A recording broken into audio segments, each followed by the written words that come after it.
This video is going to cover the Pythagorean Theorem and how it can be used to find an unknown side length in a right triangle. To start, let's look at the Pythagorean Theorem.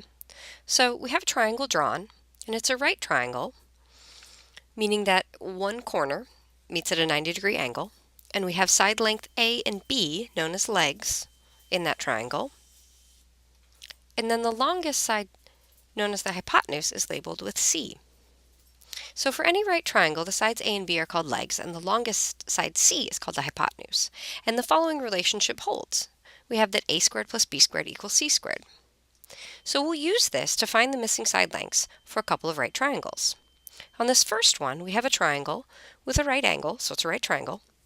The hypotenuse is labeled with C, so that's our unknown side length. And then the legs that are adjacent to that right angle are labeled with 6 centimeters and 8 centimeters. So we'll set up an equation using the Pythagorean theorem. So we know that those legs, which have 6 centimeters and 8 centimeters, we're going to take 6 squared, and then we add 8 squared, and that's going to equal C squared.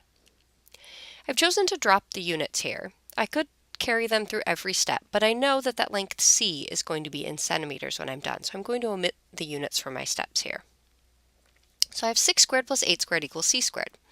Now, according to the order of operations, I need to compute 6 squared and 8 squared first, and then I'll add them. So 6 squared will give me 36, and then I'm adding 8 squared, which is 64, and that's equal to C squared. So now I'll add 36 and 64, and I'll get 100. So I have 100 equal to C squared. According to the square root property, this means that the positive or negative square root of 100 is then equal to C.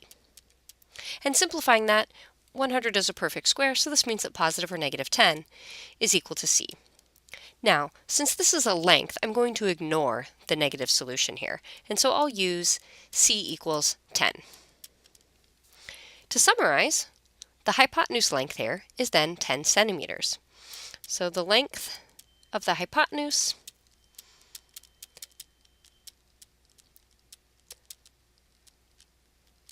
is 10 centimeters. Coming over to our next triangle, we have a right triangle on its side. It has 2 legs, and one leg is labeled 2 meters, and then the other leg that meets with that right angle is just labeled A, so that's the length that we're going to need to find. On the hypotenuse, we have it labeled with 4 meters. So applying the Pythagorean theorem, we're going to have A squared, which is our unknown length, plus 2 squared equal to 4 squared. And again, I have chosen to omit the units here. I know that the units on A will be meters. Solving through here, I'm going to need to solve for A squared.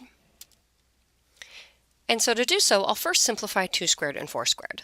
So my next equation will look like A squared plus 4 equals 16. Solving for A squared, I'll simply subtract 4 from each side of this equation. So A squared plus 4 minus 4 is going to equal 16 minus 4. And now that I've subtracted 4 from each side of the equation, this will be A squared equals 12. So now I have A squared. Applying the square root property, that means that A will be the positive or negative square root of 12. 12 itself is not a perfect square, but it does have a perfect square factor, so it can be simplified.